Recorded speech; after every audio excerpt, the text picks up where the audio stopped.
Oh, sorry. I will tell you. Okay, Your life. thank you.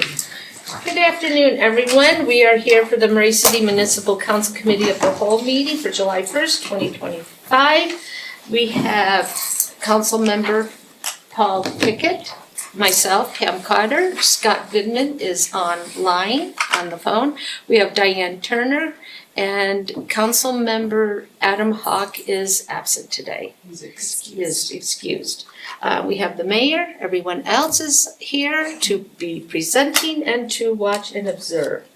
Okay, the first thing that we need to take care of is the approval of the minutes for the Committee of the Whole of June 3rd, 2025. I will take a motion and a second. I will, so moved. So second.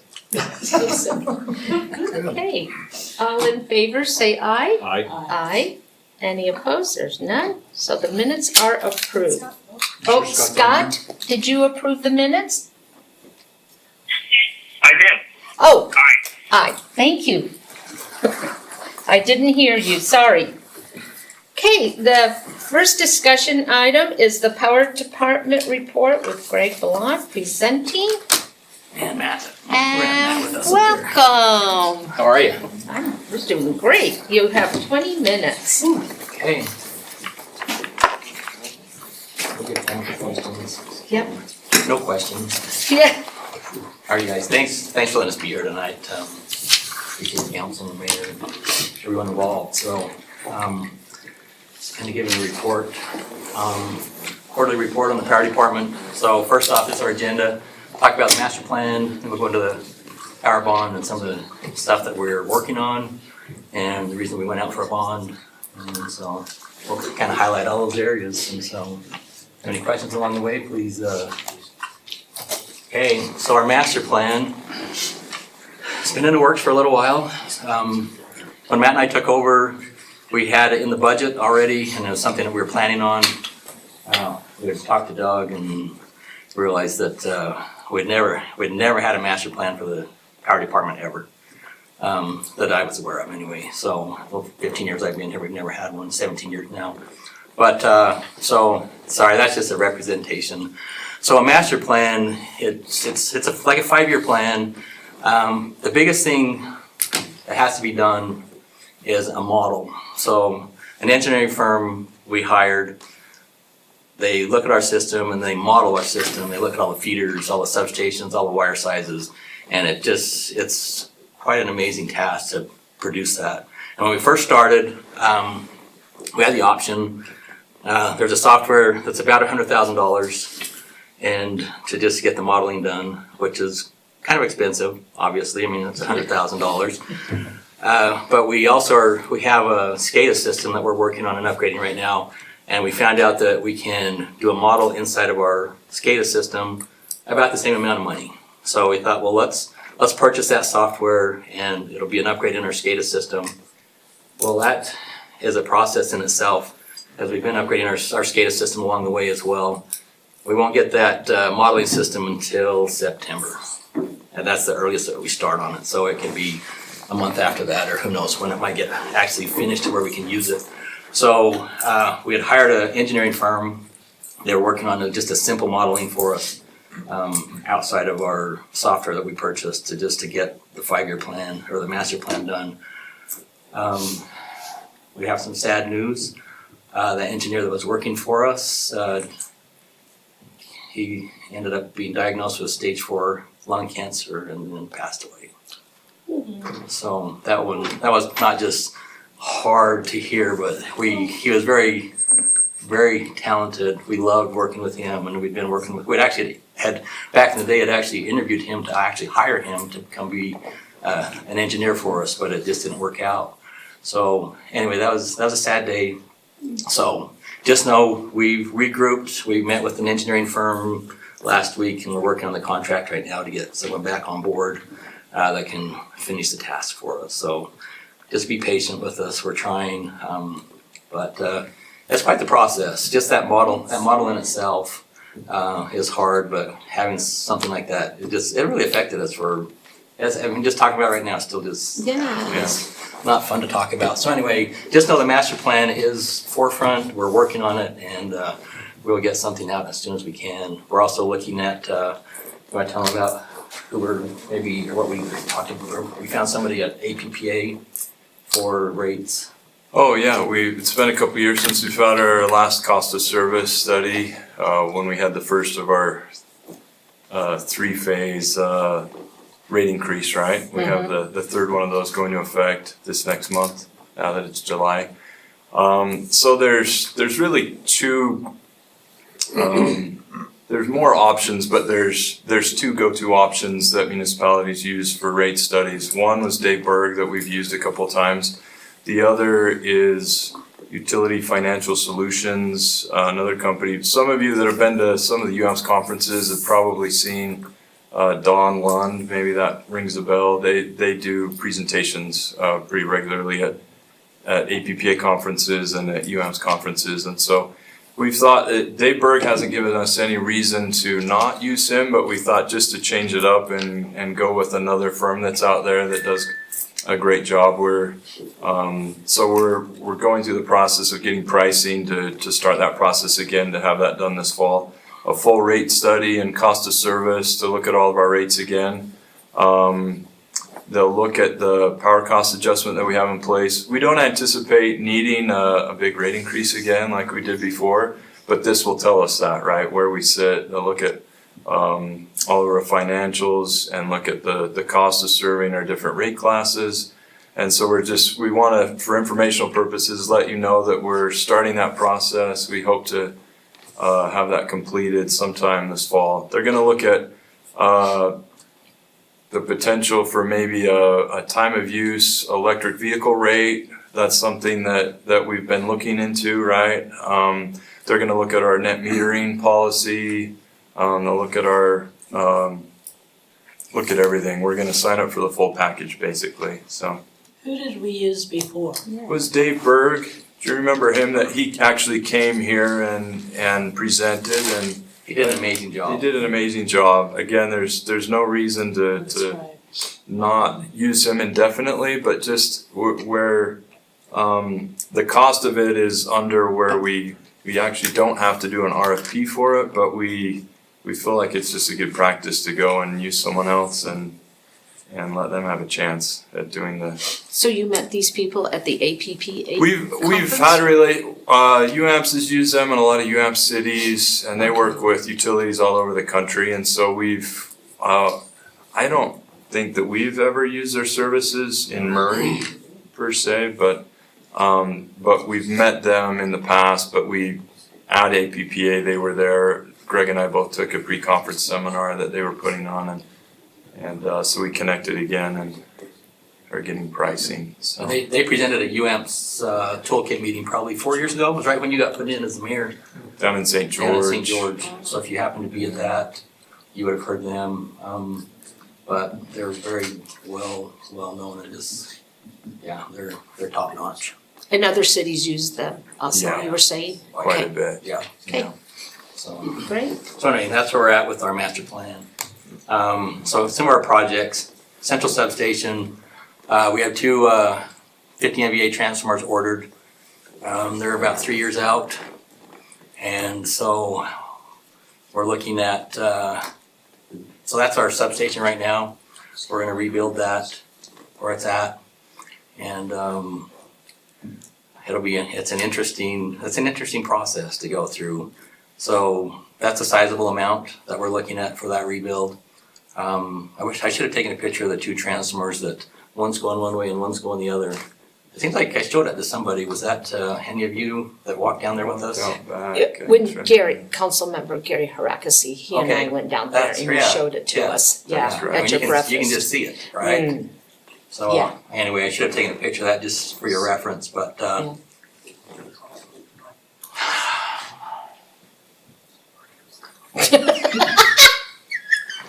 okay, there we go. Anyway, so that's on our projects that need to be done. And this has been talked about since I got here. I've been here 17 years and this should have been addressed years ago. It was not, and so this is something that needs to be done and it's vital for Murray City to have this happen, and it is needed. So. Yeah. Let's see. So here's one of the projects. So this is kind of cool. I thought I'd take a couple of pictures. This is our turbine upgrade. Looks like a bunch of wires. This is the upgraded natural gas coming into the turbines right here.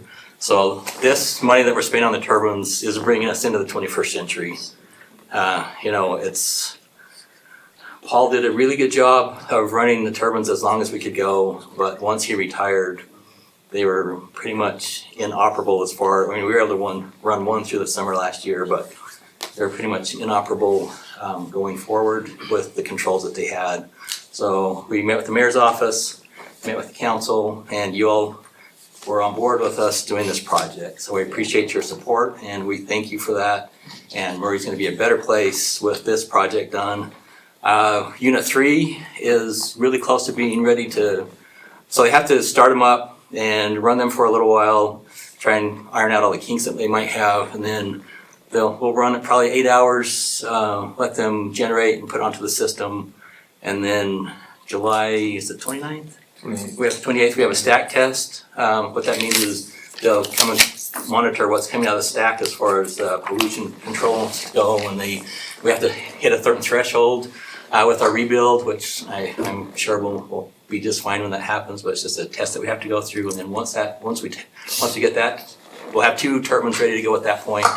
Once we have those tests done, then we will fire them up and start using them for our summer peaking. So, If we don't hit the threshold, how much of a setback is that? That's a good question. So they just would get solar back on the property and with the controls that we have now, I don't see that being a problem. They will do everything they can do to be in the parameters that will give us what we need. Can we pre-test? I wish. No, just so we know No. if we're on the right track or not. I guess you could probably bring I don't know. You could probably bring somebody in and do your own. But this is through Division of Air Quality with the state. So they're the final test that once they give us the okay, then we'll be up and running. So I don't see that being a problem, but we'll make sure we get all our bases covered. Yeah, so So- plan B or something, just in case. Definitely a plan B. So we have a plan B in place right now. We've looked at Corey. I can announce that we just hired a resource manager today. Corey Kowalski accepted that position, and he is going to be our new resource manager. So we're excited about that. Yeah. His total focus now will be resources. Yeah. And so we met with him, and we're looking forward in the month of July because we want to make sure we can cover what we need. We're short in those months, and these are our peaking resource. But right now, rates are favorable for us, so I think we're going to be okay. And we'll get through this month, and then we'll see how things go for the rest of summer. But we're excited for this project to be done. Very excited about it. So here's a couple more pictures. That's our turbine plant. If you've never seen it, then this is kind of a shot. Upper right is a shot into the turbine room, and that's just one of the controls, the new upgraded controls, which is our subtechs are more than excited about this project. They are so excited to be able to have these controls and be able to do a lot of the maintenance that we can on our own, and then probably do a yearly with Solar to have them come in and just do a check and make sure everything's running correctly. So we're way excited about it. So we've put it in the budget. I know it was out there that we were going to build a new building, but that's not the case. We're going to build a building to replace this building right here. So if you can see that bottom, see that truck right there? To replace that truck, $750,000. And so we put some stuff up there to protect some of the controls on the very end. But that's how it is right now because it won't fit anywhere else in our department. So we're gonna build a building that will house that and some warehouse materials and some other stuff that's outside right now. But So we don't have to go out and buy another truck. yeah, exactly. So that's why it's sticking out, because it won't go It's in. 105. It's a 105-foot bucket truck. Oh my goodness. That is, and they don't make that size anymore. You have to go to a 125. Wow. And I think adds another axle and makes it a lot more, and we will eventually probably go to that, but we're good with this one right now. We put it out there to our crews and they said, no, I think we're good with what we have. So if we can get this building built, and we met with the company that does steel buildings, and we were thinking about either here or down below where we could do some drive-through bays. To go down below is, you have to do pylons and a few things because of the landfill. But they came back with some pricing for us, so some budgetary pricing. So we're moving forward on that, and that's another project we're very excited about. But I don't think I've ever showed, we talked about this and it's like, well, this is what we're doing. So it'll be built right here, we'll take this down and we'll. Yes, yeah, take that down and we'd have a building about twice as wide as that. And it would house, of course, that truck and wire and some of our more important equipment that's outside right now. So, but anyway, that is just something we've been talking about for a lot of years as well. And thought it's time to make that happen. Good. So this is our penstock and our sandy siphon. Yes. So if you've ever been to our penstock before, or up to our hydro, that's a piece of pipe. So that's actually concrete lined 40-inch steel pipe. So there is about 5 miles of that going from our facility here up to into the mouth of, or up past the mouth of Little Cottonwood Canyon to our intake up the canyon a ways. And it's about 5 miles. And we tried to fix a few years ago. You know, we brought a company in and they thought they had a solution. We came in and let them put the solution, or came in and put their fix in. Some of it washed out the next year. We came in and put some patches in to try different things inside that might work better. Some of those, we'll look at it one more time when the season is done. And Which will be October? yeah, so right now we're still getting 2.7, as yesterday, 2.76 megawatts out of our hydro, which is awesome. Mhm. So that's about half of what we normally get, but I mean, at peak. So what we're first week of July, I think we're doing pretty good. It's been a good runoff. It's been a good year. We haven't had a lot of big boulders coming down and stuff that would, could damage our pipe. So we've had some sand and that's just normal, but it's been a good year for our hydro. And so we will pop the lids and look in there one more time, but we've got some contacts with Central Utah Water Project, because they deal with big pipes all the time, and they gave us some ideas of how we could fix this. And so we're looking at several different alternatives. I mean, probably the best alternative is just to reline it completely with concrete. I don't know how they do that. They sling it in there and somehow whatever, right? It'd be quite the process. Probably expensive. So we're looking at all our options right now. Everything's expensive Yes, when it exactly. comes to power. I mean, it just costs so much. And then there's one more pipe that we talk about. It's called the sandy siphon. You probably have heard us talk about that. That is our pipe that we deliver water to Sandy. That's an outline of it right there. And it's about 762 feet, and it's starting to degrade and it's starting to rust, and there's holes in it.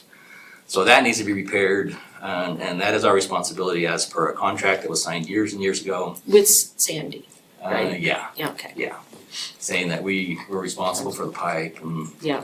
we thought we'd ask, and I mean, it's like, it's your pipe. You take But- care of it. And I get it, I totally get it, I mean, we'd probably do the same thing, right? So, but it is our responsibility, so we're looking at getting that relined as well. So, I mean, we got some major projects going on, and, but we're excited to get some of these big things done, and, look forward to the future here at the Power Department at the Murray City. I think overall, this is gonna improve the city and the Power Department for many, many years. Yeah. So, but, Awesome. anyway, got any questions for us? Well, have you guys been? Hey, Greg. Yeah, Scott. Sorry, you're talking out of this box. I know, right? Look up on here. Hey, here's a fun fact for you. I'm sitting in Las Vegas with all the power out, so yeah. So good job keeping our power on. Oh, We'll take it. We'll take that. Thank you. Yeah. Wow. How hot is it down there, do I dare ask? It's actually not bad. It's only 97 right now. Oh, that's not, it's hotter here. Wow. With no Well, power. Our power's on, so I knocked on wood. Oh, until a squirrel comes. What? Yeah, I didn't even talk about squirrels. So anyway, So, yeah, Wondering good if you, job, thank you. thank you. you're ready. Yeah, I was just wondering if you guys have been to the hydro plant, if you've been up there. No, I haven't. Oh, I see, you got that. No, Up there, and, okay. we haven't been invited to go up yet. Well, let's make that happen. Invite them That's to the perfect me. time, right? Let's get the senior bus. Yeah, we can. Yes. We'll definitely. Anybody that wants to go up and take a. It's really We can make a half a day of it and Yeah, really show you some pretty cool stuff. Yeah, it's So, awesome. so are you gonna do scuba diving We've been down talking in about the? it for a long time. Let's make it happen. Yeah, we have. Call Greg first thing in the morning. Yeah, that's Note to perfect. self. We can even rent a little bus if we need to, or maybe we'll get a school bus. We'll get the school bus. Are the We do have seniors a- bus? There we go. Who has a CDL? Anybody? I gave mine up. I think Scott. I gave mine up a few years ago. Scott so might have one. Okay, Thank you. thank you, gentlemen. We appreciate you. Okay, we're on our next discussion item. Is a resolution authorizing the approval of an amendment to the second amended and restated interlocal agreement creating Transjordan City dated December 1st, 1995. We have Russ Kekala and Jaron Scott presenting, 20 minutes. Welcome, gentlemen. Hey, well, while he's getting this hooked up, basically this is, Harriman City's been, coming to Transjordan since, as far as I can remember, and I think it's since it was a city. I think he's gonna cover this when he gets it up, but. Jaron Scott is the Transjordan director out there. Some of you guys met him, some of you haven't. He's been here to a couple presentations over the years. Yeah. And maybe some of them are newer, haven't seen him, but it's been a little bit, but I'm just gonna turn it over to Jaron for right now to. Yep. Talk. Okay, thanks for having me. Jaron Scott, Executive Director, Transjordan. Pretty exciting year for us. Two big things happening. One is Harriman joining, makes us stronger and better, and I'll talk about that here in a minute, but also the transfer station opening. Over at 90th South and 700 West, and that grand opening, you'll be having an invite here shortly.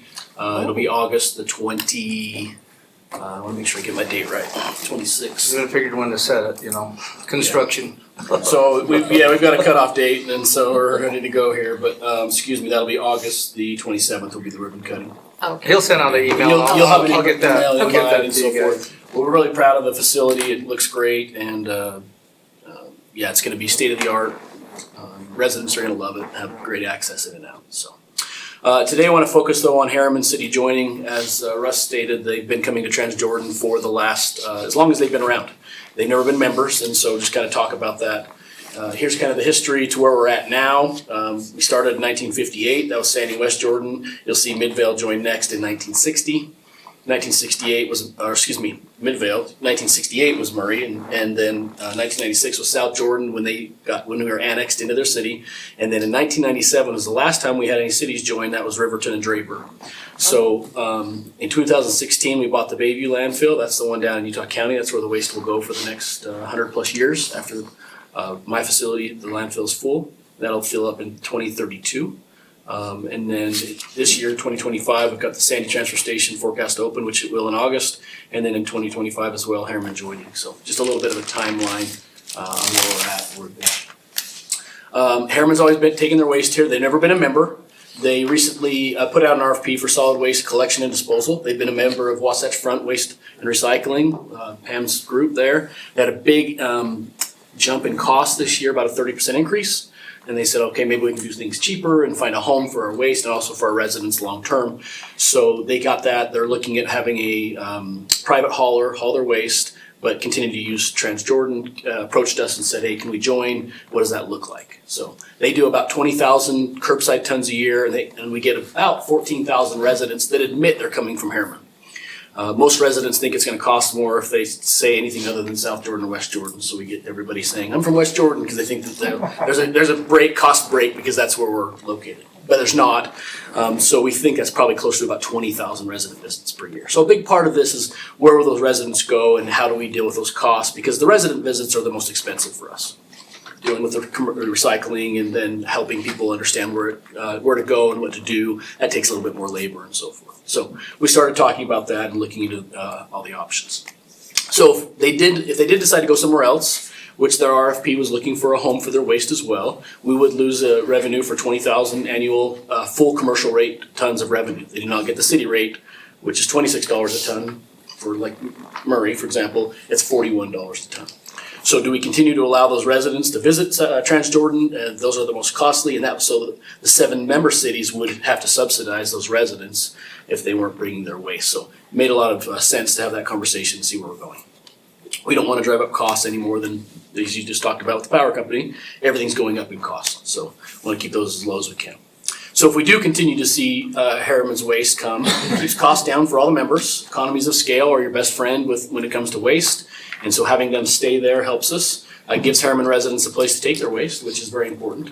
If they decide to haul to say IRL or another landfill outside of the county, then the residents are stuck with like, hey, what do we do? So then the board would have to decide, do we charge them a higher fee to come to Transjordan? Do we put an out-of-district fee or something else like that? So those were all discussed moving forward.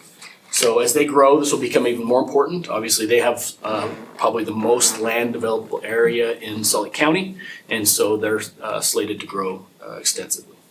It also reduces pollution. That's a big thing. Building the transfer station, a big part of this was the 2 big traffic studies we did and how much air pollution is reduced by all the commercial trucks not having to go all the way out to Transjordan and back every time they make a route. So that was significant. This also is, hey, we're right next to them. We're going to build a transfer station at Transjordan. It makes sense to have the city next to us to the south come and bring their waste there. Good for the valley, good for traffic and everything else. So, and an additional city makes the total membership 8 strong cities. We have 7 great cities right now. Adding another one makes us even stronger. We did evaluation, so similar to when Riverton and Draper joined, we tried to mirror that, only put it in today's dollars. Transjordan was valued at $44 million at the end of 2024. So we take that, divide that by 8. The buy-in for them would be $5.5 million for them to buy in. Now, that's not feasible for them to come up with $5.5 million in buy-in. So the same way that Riverton and Draper joined, the difference between the $41 commercial rate and the $26 city rate is put towards that. And so that's $15 a ton. For every ton they bring, pays that amount down. Also paying 4 $100,000 deposits July 1st of 26, 2027, 2028, and 2029. It's about a 7% down payment that they would pay. The estimated payment schedule puts them making those last payments in year 14. So as you go through that, that shows what their balance is, and then as they bring in their waste, that's a 3% growth rate. We think they will outperform this. They would probably pay this down with their growth closer to about year 12, but we're being conservative and saying they're going to grow at about a 3% rate there. So, yeah. Any interest in this, or it's just No, it's built zero in. interest? No interest. No, it's built in just like it was. Now, what does include is if the rates are changed, they have to pay the new rates. So as if costs go up and we have to do something else, increased rates, they're going to have to pay those increased rates. So it will go with whatever the costs are. They are getting a 0% interest loan then? Correct. Yep. Mhm. Okay. Yep. And we've mirrored essentially with all the other cities that joined, South Jordan, Riverton, and the others in the same. It's the same deal they've gotten then? Exactly. But mind you, they're paying the higher gate rate right now because they're not paying member city rate, so. Yeah. Which definitely helps subsidize the cities. The cities receive the best cost for that 26, and all commercial and the non-members pay the $41 a ton. You also have it at the end of 15 years from July 2025, the credits have not retired. The principal sum, the balance of the purchase price Would be shall forgiven. be Forgiven. forgiven. And that was the way it was written before. Nobody's ever gone that far. The furthest we've had, I think Riverton took 12 years when I look back at the records to pay their portion of buy-in. But if they would have waited 15, it would have been forgiven. Well, they wish they would have done this years ago, right, and been paying on it all the Yeah. time and joined years and years ago, but they didn't have that foresight at the time. I've actually met with them a couple times since I've been out there 9 years and 6 years as executive director, and I've met with them twice, and both times they were like, it's not really the time for us right now. They think the time is now, and so they are going to pay significantly more because the value has gone way up on what we are. And there'll be another increase more than likely next year budget year. Yes. That's already kind of set in the pro forma for what's going on. This year there is so. no increase, next year will be probably a $2 increase. based on approval by the board, So, as you understand, the current 7 members are Draper, Midvale, Murray, Riverton, Sandy, South Jordan, West Jordan. We are formed by an interlocal agreement. So what's before you tonight in the council meeting is to approve the amended. All 7 cities, including Harriman, so all 8, would have to pass the exact same amended interlocal to be legitimately become a member. All cities have passed it unanimously. I haven't had one anti-vote. I only have Murray tonight, and I have South Jordan on the 13th of July, and that'll be the last city. So Harriman has passed both the agreement for the purchase as well as the amended interlocal, and all the other cities, I've done the same visit to all of them. They've all passed this as well. So these last 2 slides are just some of the things we've done. We've talked about when I visited before. Big commitments for us is to keep the low tipping fees. Obviously, this helps with having Harriman stay a member. Our waste management program, environmentally sound, residential access, that's a big one. We could obviously do this cheaper if we didn't take care of the residents. The residents are what costs us, but that's what we're here for, and that's what we love to do. That's what my staff loves to do. So going to the Bayview landfill after Transjordan is full can be so cost effective because the public is not allowed there. It's just for the big heavy haul trucks.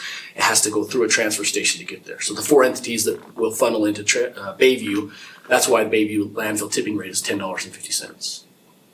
Our big cost will become transporting waste from where we are in our 2 transfer stations, one in Sandy, one in South Jordan, to get that waste down to Bayview. So keeping those rates as low as possible is our long-term plan there.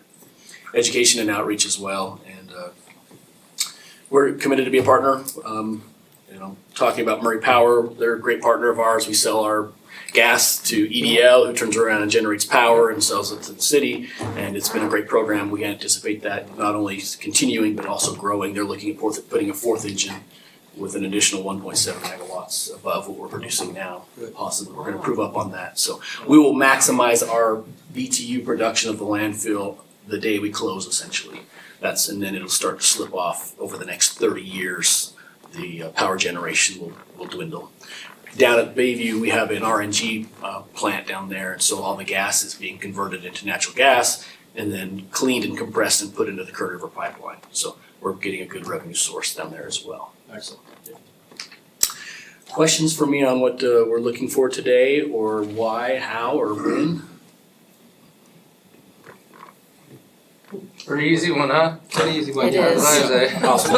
Well, I appreciate your time. This is We have Scott, are you there? Yes, I am. Do you have any questions? No questions. Maybe more of a comment that I had no idea garbage was so complicated. Me neither, No, Scott. most people don't. We built our last cell. We built our last cell at a Transjordan, and people don't realize we're about $3.2 million into just the liner, getting everything set up, the leachate pumping system, and all that kind of stuff, before one piece of garbage can be placed in there. So the old days of calling it a dump and dropping your waste and catching on fire and driving away, that's not how it works anymore. The machines that smash it are about $1.5 million a piece, and we have 4 of them that have to maintain all that trash. So it's a very expensive and large operation as far as trash is concerned. Amazing. Thank you very much for that. But we appreciate Murray being a member, and they've been a great partnership for us. And back in the day, they even handled most of our billing and everything else, and Hiring, billing, and hiring, and even I think we even parked our fleet trucks down here for a long time before my day. So, Yeah. anyway, thank you for your time. Thank you. Okay, thank you. Thank you, Darren. Thanks, Ross.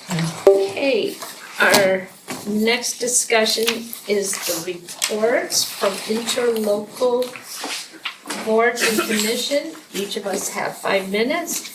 First is Doug Hill with the Valley Emergency Communication Center, Metro Fire, Utah Telecommunication, Open Infrastructure Agency, and Utah Infrastructure Agency. Hello, Doug. Hello, Pam and everybody.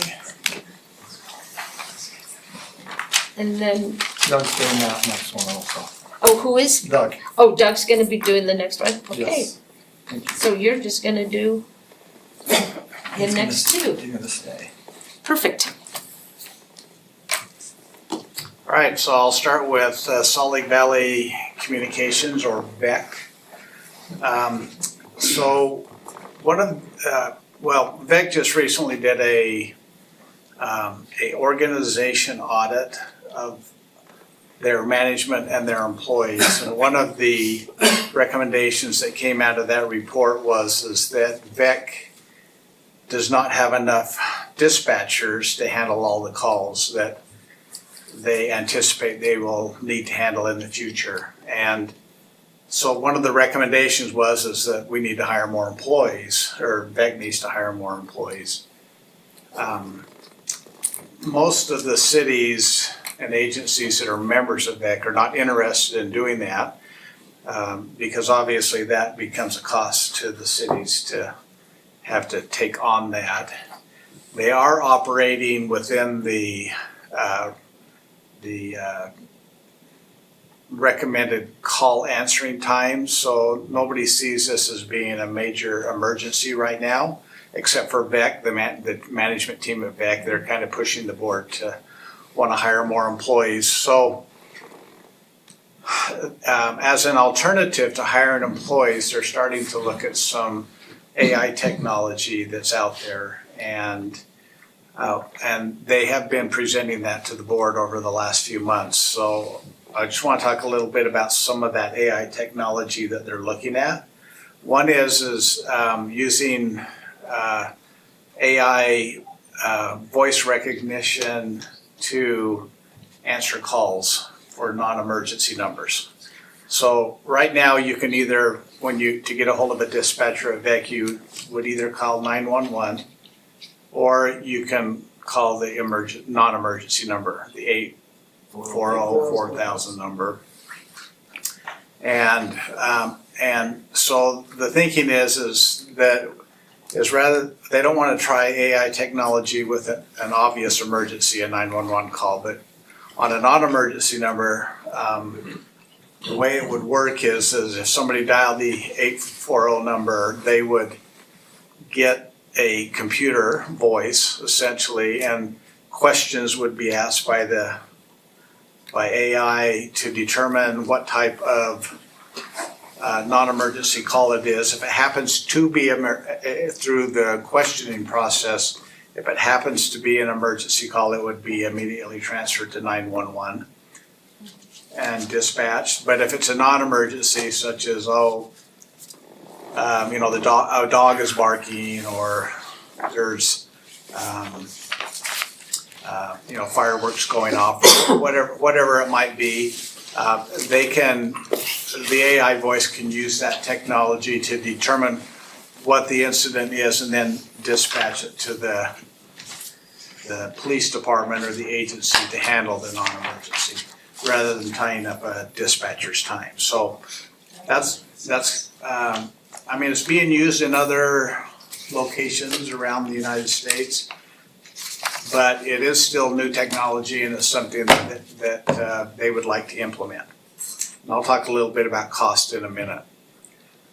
The other one that they're looking at implementing is what's called AI language translation. So right now, when, let's say, a police officer comes across somebody who does not speak English, and there are, as you can imagine, dozens of languages out there. When they come across somebody that doesn't speak English, they will call VEC, and they have to get a live language translator on the line to help the police officer understand what is being said. Sometimes that can take many minutes to get a live translator on that line. So there is AI technology out there that would allow an immediate connection to the person that doesn't speak English, and would allow that translation to happen immediately, so the police officer would know what's going on. So, and by the way, VEC has to pay every time we use language translation. VEC has to pay those translators, right? So they're spending hundreds of thousands of dollars every year on language translation services, and they think that by using AI language translation, they can do it much cheaper, basically pay for the software for less money than what it would take to use a live translator. So I just want to point that out, that those are some new technologies that Becca's looking at exploring. The total cost for, well, let me go back. So they're also working on a data dashboard. So that would allow the call takers to have specific data up in front of them, which would help them make better decisions. And they're also looking at moving calls for towing services to a dedicated call service. All of this is an effort to cut down on the number of calls that a dispatcher has to take. But to do just those four things, to do that is $5.52 million over 5 years. So it's expensive software. So Becca's in the process of writing for a federal grant. It's called the SS4A grant. If Becca's successful in getting that grant, they think they will be successful, that they will be able to, they'll just have to pay 20% of the cost, so about $1 million over 5 years.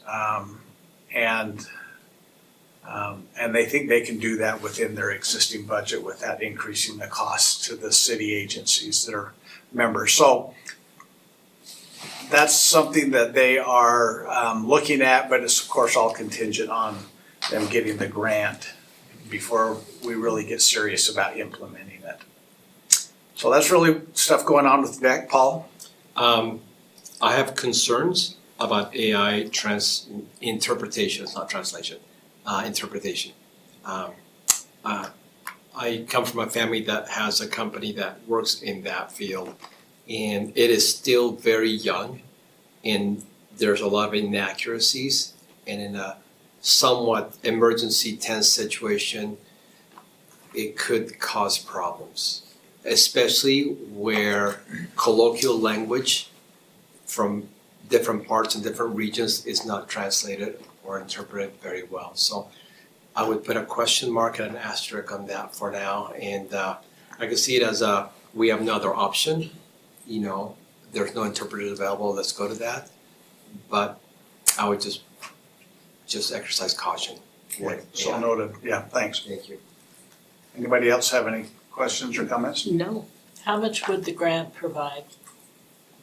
It'll pay for the 5.5 Oh, the whole million. thing? Well, 80% of that. So Oh, okay. basically, a little over $4 million of the 5.52.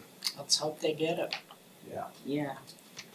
The bigger challenge will be what happens at the end of 5 years, right? Because then that money goes away and you're kind of saddled with those costs. Yeah, that's the way that goes. All right. Well, let me skip to the next one, Utopia UIA. Just today I saw a check come in from Utopia to Murray City for $579,000. That is a repayment of our sales tax pledge. So in other words, UIA is making a profit. They transfer their profit to Utopia, which is kind of an alter ego for UIA. It's the same organization, just different companies within the same company. And then Utopia is remitting that money to the cities, that the original 11 cities that were part of Utopia. Like, how many have we received of those? How many have we received of the? I think this is our third year of receiving that pledge. Now, it sounds great. It sounds like we're getting some of our money back. And that's really not the case, because what happens, and I'm not really sure why, but the way that Utopia structured their debt service back in the original days is they structured it so that the payment that the cities make goes up every year. So I think we started maybe earlier at something like $1.6 million, and now we're up to over $2 million that the city is paying. And so this amount of 579, what is intended to do is cover the cost that goes up every year. So Murray doesn't have to pay, and the other cities don't have to pay the increased costs. We're being held basically where we were 3 years ago when they started this process. Now, the hope is, and it's the long-term, I guess, goal of Utopia is that eventually they'll be making more profit each year. The more cities that sign up, the more profit will be made. And eventually, the hope is that they can pay back the cities like Murray that were involved originally. Now, that doesn't seem possible at this point. Well, I'll tell you, we didn't think we'd get, anyway, I'll speak for me, I didn't think we'd get a penny back. I thought we'd get $57. Yeah, and it would just Yeah, keep well, going Ever, up and I up think and we'd up get without. $500,000 back for three, it's like you said, it's covering that 2%. Yeah. But that was the contract that was signed way back then, is that 2%. Yeah, it's better than when they wanted us to pay their debt service, right? So it is And we said- better than 10 years ago. So they are increasing in subscribership. They just went over 70,000 subscribers in May, 73,000 subscribers. There are 3 cities that are currently being built. Bountiful, Bozeman, and Idaho Falls. All the other cities are completely built out, including all the 11 original cities. And just by way of information, Murray's residential take rate is just a little bit over 30% take rate, so about 4,100 residential customers in Murray. Doesn't include the business customers. And we hold pretty steady. Murray is, since I've been involved on the board, Murray's been between 30% and 32%. So we're not seeing a huge increase or decrease in our take rate. It's pretty steady. It's all built out. We're all built out, yep. That's great. So any questions on Utopia UIA? Scott, are you there? Scott? Well, maybe I guess- lack of power got to him. His phone probably died. No, he's still on the line. Yeah. He might be on the other side. I would just move on. Okay. All right, Metro Fire. So I usually don't have much to report on Metro Fire, such as the case today. We only meet 4 times a year, and we don't have a lot of issues that we are talking about. But the big one right now, if you talk to Chief Middleman, is all the wildland fires that are occurring in southern Utah and potentially in the west, meaning the western United States.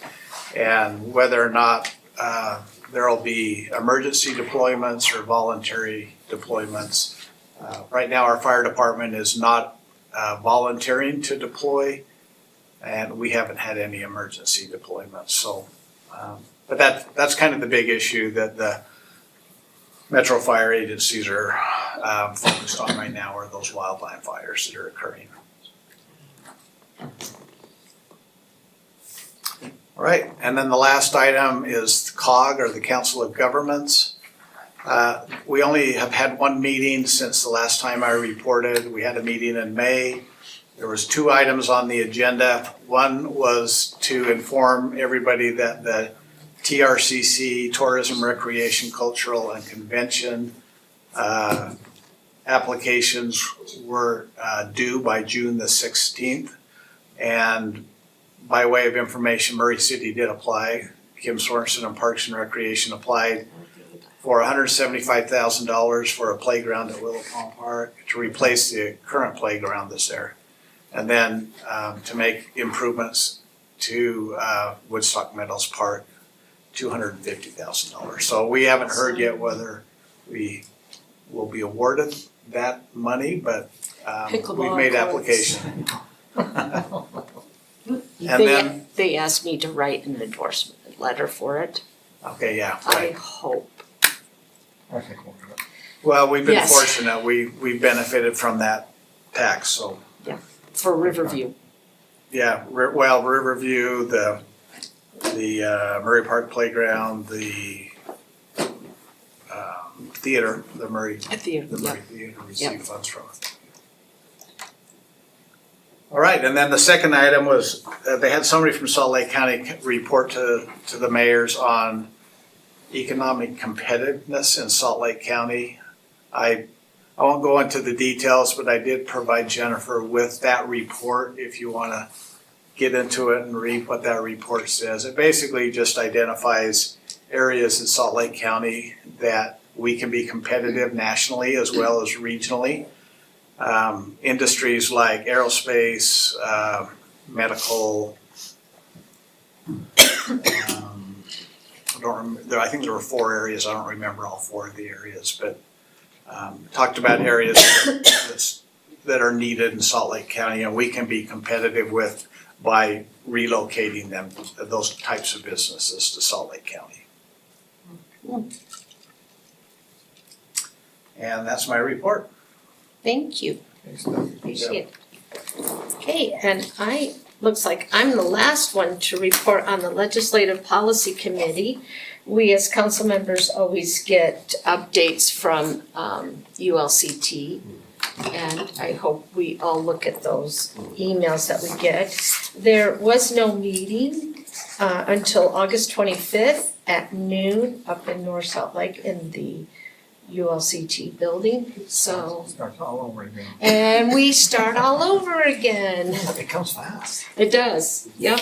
So anyways, there's really nothing to really a report because they're basically done. Just so if you read your emails, that will give you what they are looking at in the coming.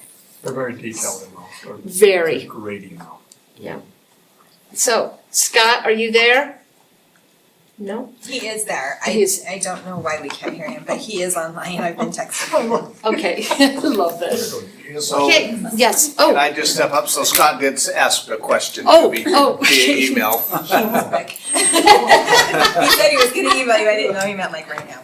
Yeah, so I'm assuming Scott can hear us. If not, I'll respond to the email. But his question is what is Utopia doing, UIA doing to increase subscribers? In other words, what are the marketing efforts that are going on? So if you have social media, you probably see advertisements from Utopia. I know when I log into my social media accounts, I often get an advertisement from Utopia.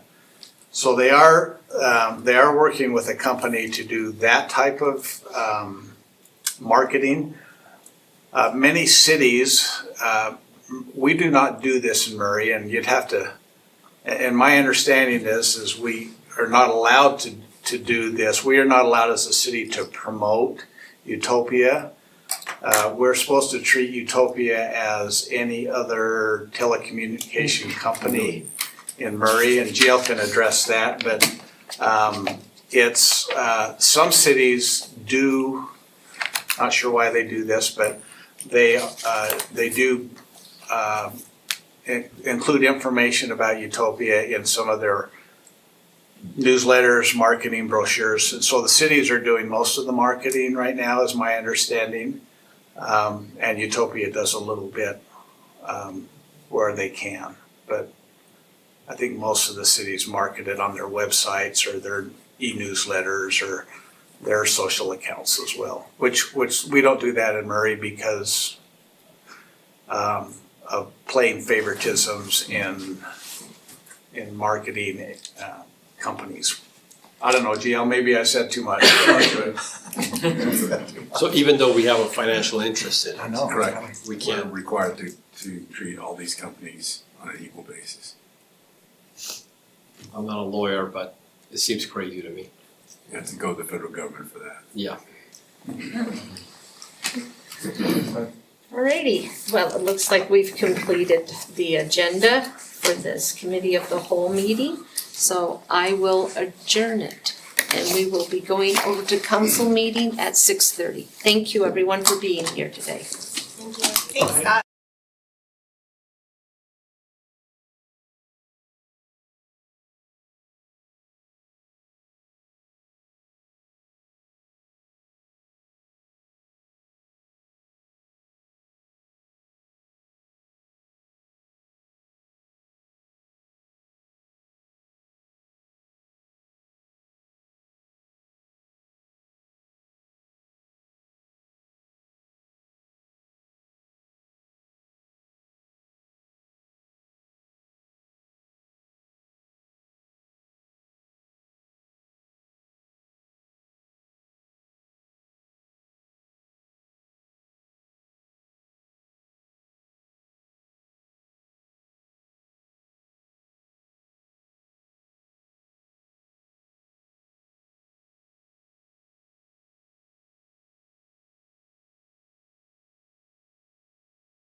Okay, hold on, I'm waiting for you.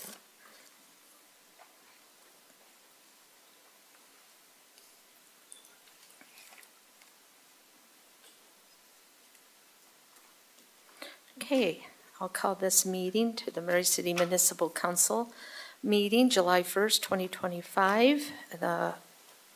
Looks like we have Brooke here, the mayor, GL, Councilmember Pickett, myself, Pam Carter.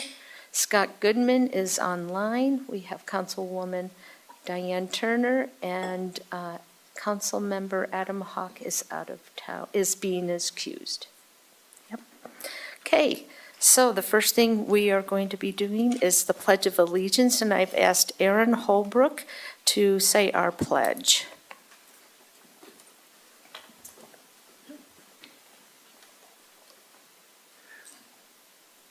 Repeat the Pledge of Allegiance after me.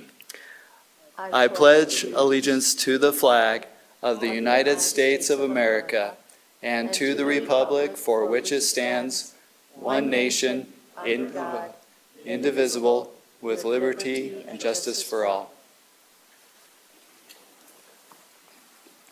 Thank you, Aaron. Okay, we have no approval of the minutes. There's none scheduled. We are now going to be going into citizens' comments. You will have 3 minutes to step to the microphone, state your name and city of residence, and then where's Pat? Oh, Patty's back there with the red shirt on with the clipboard. Fill out the required form, and so let's hear from you, as Paul would say.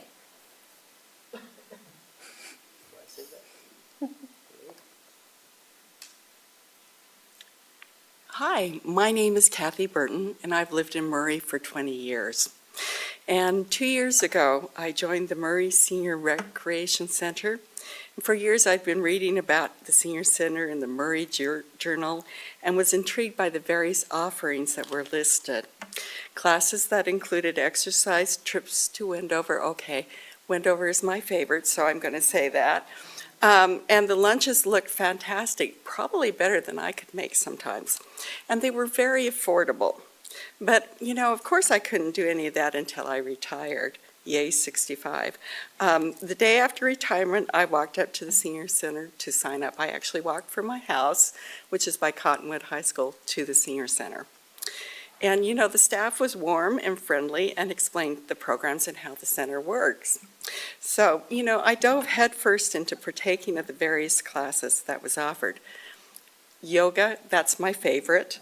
I did the meditation, the Tai Chi, and the TRX. Those are just to name a few of them. And my husband really has some medical problems, so he can't do a lot. But the different things that they offered there as far as Mexican train, he was so excited, and I was able to actually get him out of the house. So thank you for that.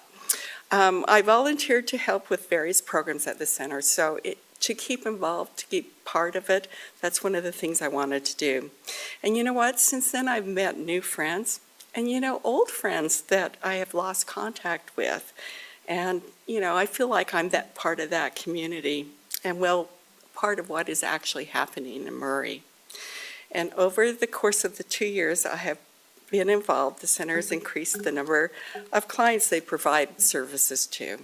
In 2023 to 2024, it was 1,703, and it's gone up to 1,706 in the 2024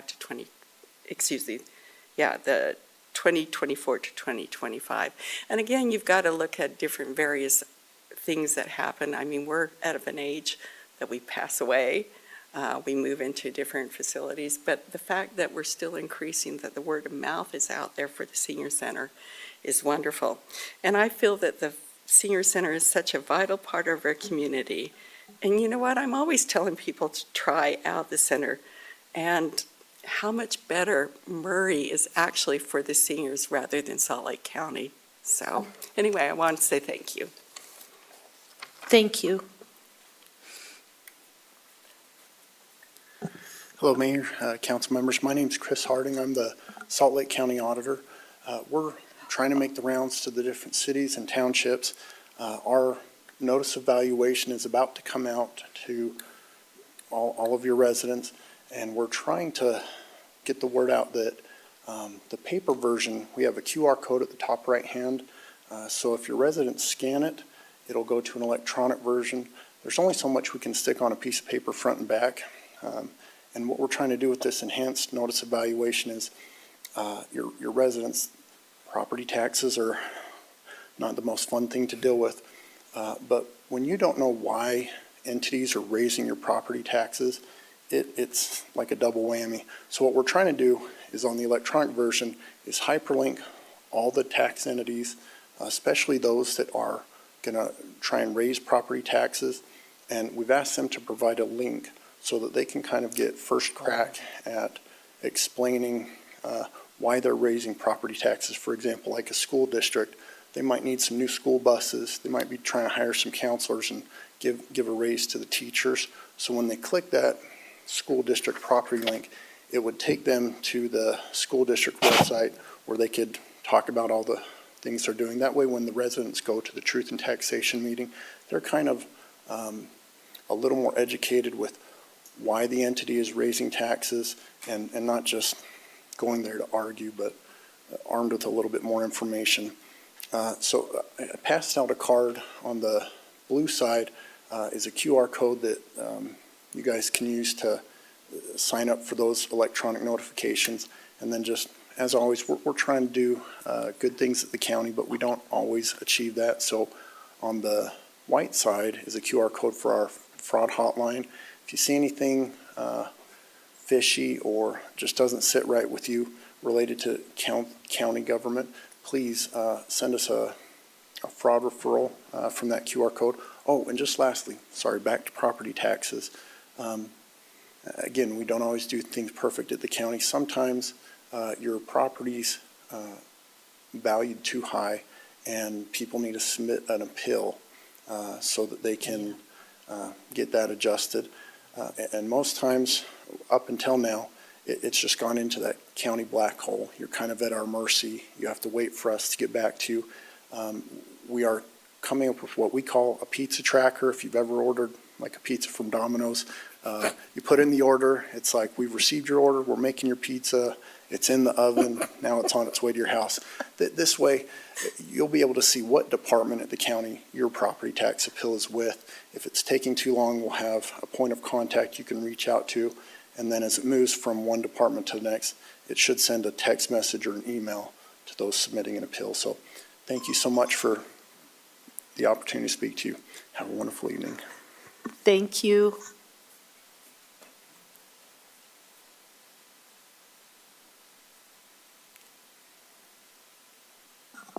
Hi, I'm Leanne Parker Reed. Can you speak closer to the microphone? There's some people that can't hear. Thank you. Is that any better? Yeah, that's okay. much better. There we Thank go. you. Hi, I'm Leanne Parker Reed, and I just wanted to come here and thank all of you, and especially the citizens and those who are out watching, for coming to candidate night, for the good turnout that we had, and for the participation and that was there. It was a great time, and I hope that you'll continue to follow the candidates. I'm running for District 3 Council, and I hope that you'll keep in mind the primary vote, August 12th. I think I misrepresented that a different time when I was up here, so I just wanted to let you know that. I did have one other comment.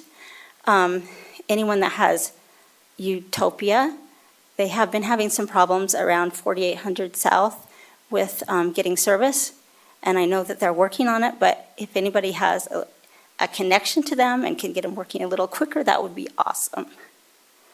And thank you for your time. Thank you.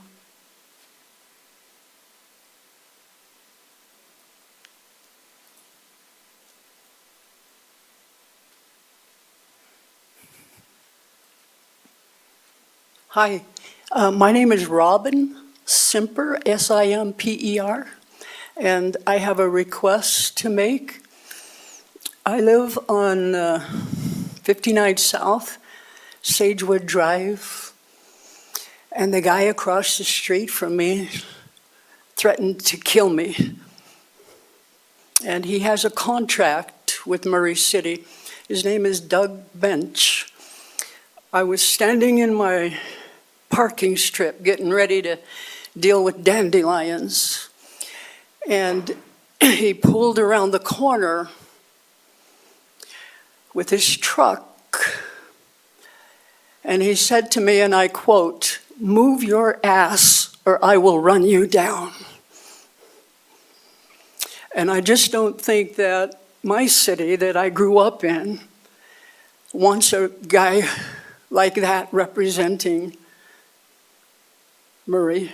And so I request that his contract be canceled. Thank you. Thank you.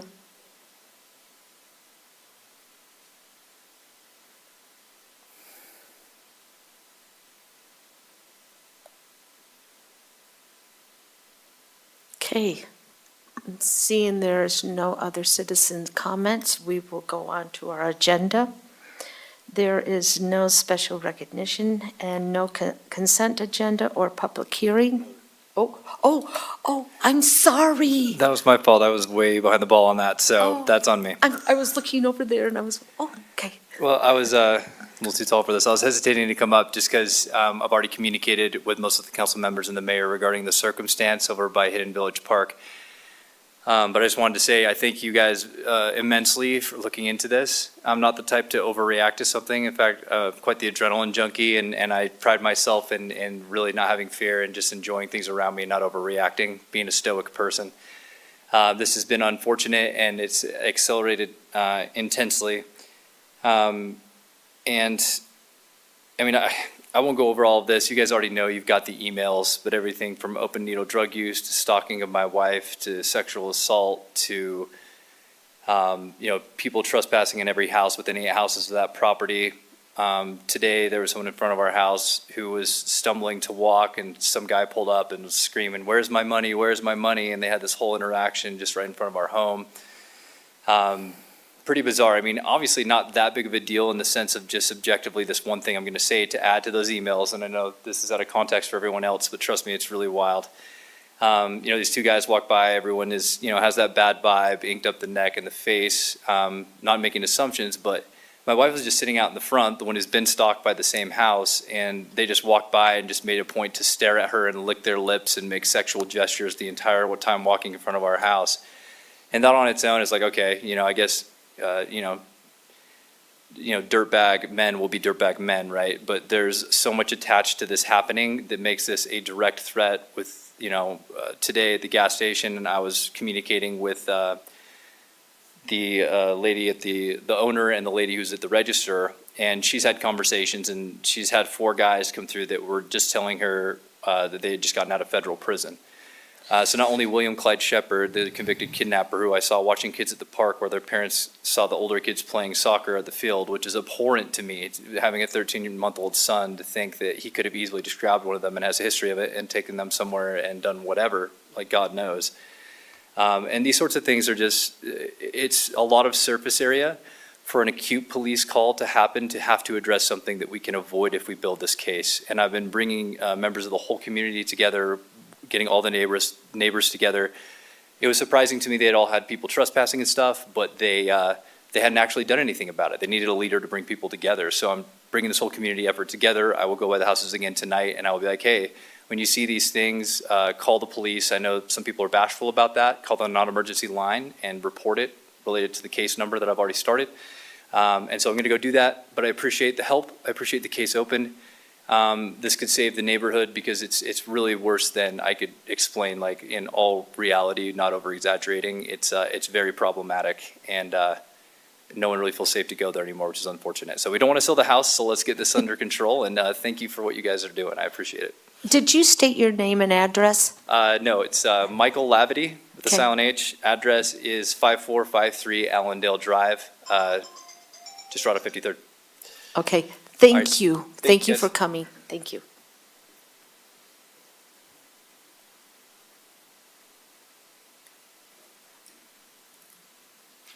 Okay, so now we are done, and we will go down to the business items. Our first business item is consider an ordinance amending Chapter 2.68 of the Murray City Municipal Code, changing the name of the MCCD Review Committee to the Form-Based Code Architectural Review Committee, making minor adjustments to the review committee duties. Chad Wilkinson will be presenting. Thank Good you. evening, Chad. Thank you very much. I don't have much more to say than what's been said. That's really the gist of this, is a follow-up amendment to our recently adopted form-based code. This amends a different section of code. We had the land use section of our code that was amended. Now we're just amending the section of code related to the organization. This would, as was said, this would change the MCCD Design Review Committee to the Form-Based Code District Review Committee, Architectural Review Committee. So with that being said, we are recommending that the council make this change, and I'd be happy to answer any questions if I can.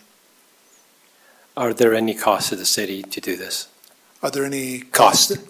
No, this committee serves for free. This is a volunteer committee, so the only, we're going to be changing the code, so those, just internal costs. Yep. Thank you. Yeah, we discussed this in the committee of the whole, and it only makes sense, so. Yeah, thank you, yes. So if you would like a motion? Well, does Scott have any questions? Okay. And the people that are on the MCCD committee, will they stay on that committee, or will they be? So we did have this discussion with that committee. They had a meeting scheduled last week. We had a discussion. All of them have expressed willingness to continue on that committee for now.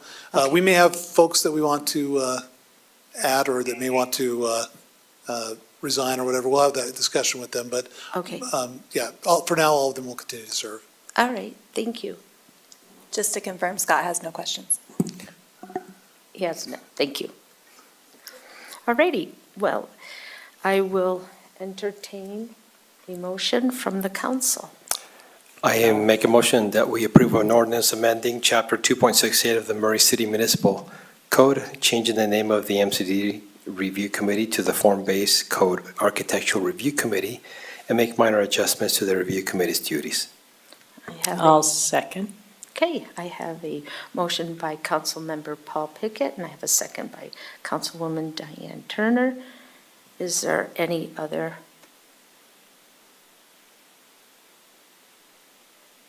comments? No Okay. questions. No. Okay, we're good. Okay, then Brooke, will you take a vote? Mr. Goodman, excuse me, Mr. Goodman.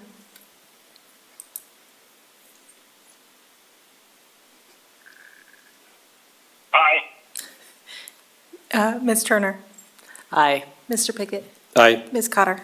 Aye, and it has passed. Thank you, Chad, for coming today. Thanks.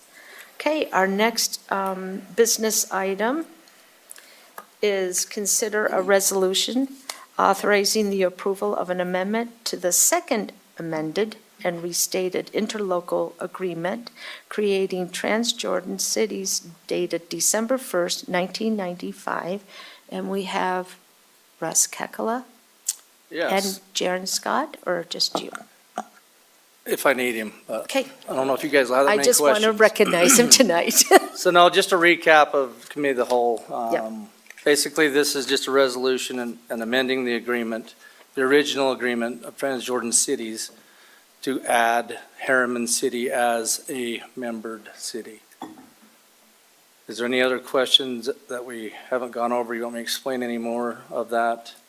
So we just ask you to approve this amendment. Okay. Is there any questions? Not for me. You explained it very well. Yep. Thank you. No questions. Scott? Scott, No, just kidding. have any questions? Nope, no questions. Okay, then I will entertain a motion from the council.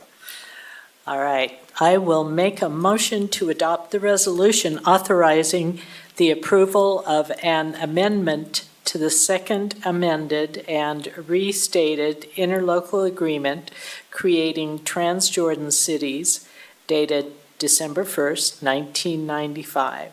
No, second that. Okay, we have a motion by Councilwoman Turner and a second by Councilmember Paul Pickett. Is there any other discussions? If not, Brooke? Mr. Goodman.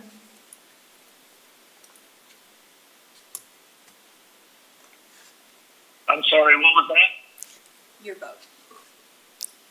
Oh, aye. Ms. Turner. Aye. Mr. Pickett. Aye. Ms. Cutter. Aye. Okay, seeing that we are done with the business items, we will now turn it over to the mayor and any reports or questions that the council may have for him. Thank you, Pam. You're welcome. Some of you have noticed that the intersection of Winchester and 700 West is under construction to improve traffic flow. Russ is working on that. Thank you, Russ.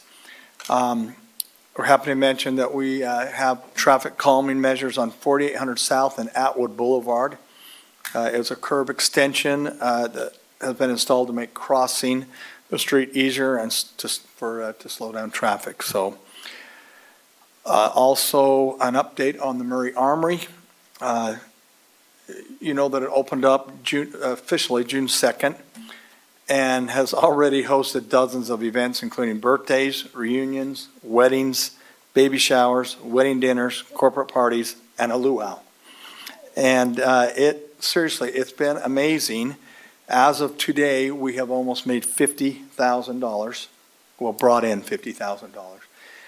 So we would have to say, we kind of knew this would be a success, but now we know. So that's a pretty good revenue for a month. So and that probably includes some of the deposits that have been for the future. I approved one. I think, Kim, are we allowed to go about a year? Not about, but are we allowed to go a year out? For, You can reserve exactly a year out. So Kim, can you come up to the thank you? sorry, Kim. I know you wanted to sit back and relax, but.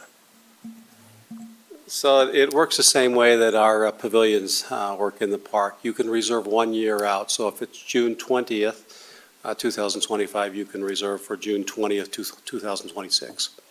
I was approving a wedding the other day, and I thought, oh, they've made a mistake. This was about 4 weeks ago, and I thought, oh, they've made a mistake. May's over. Well, it was for May 2026. So people are taking advantage. They're great rates. And I really like that. The citizens paid for this, and this is blessing the citizens to be able to have an indoor facility, which we never had. So the use of the Armory is getting used constantly. So let's see real quick. I'm just going to mention that was part of the Love Murray campaign. We've had a lot of interest in that. When Erica brought that to me, I went, what is that? Love Murray? Well, it's proven to be a milestone, so we're kind of excited about that. You know that we had our museum opening in May, and I think that's gone maybe a little slow with visitors, but it's picking up the last couple of weeks. So that's something that has to be well advertised, and you know that we're going to be having ABC out Thursday, and they've done a lot of pre-taping and all that kind of stuff. You guys are involved with that? Okay, I know Erica told me Yes. that. So that'll be great. And then I took a tour with a few people today and the theater, and it's been a few weeks since I've been in, and I kind of like that because sometimes when you're going in every day, which Kim does, I'm sure, but when you're going in every day, it doesn't seem like it's really moving. Oh, you go in now. Concession stands, where Pam's going to be working, but the concession stands are all done, and it's pretty cool looking. So they've worked, it's getting, Adam, if Adam's listening, it's getting done, and we feel confident in the September 26th, 27th opening, so we're excited for that, and on So Thursday, we actually have a date? we do. You'll see on Thursday who our opening act will be. Wow. She will be announcing that on ABC. Awesome. So kind of That's excited. Kim said no pictures to us today, and I'm going like, what, you think I'd put that on Facebook? He goes, yes. So I've been held bound for a few days. But anyway, it's fun to see these things happening after the last few years, but they're it's a wonderful thing that celebrates Murray. We should celebrate Murray. We're in a great city. We've been very blessed. Sure, we have complaints, but you know what?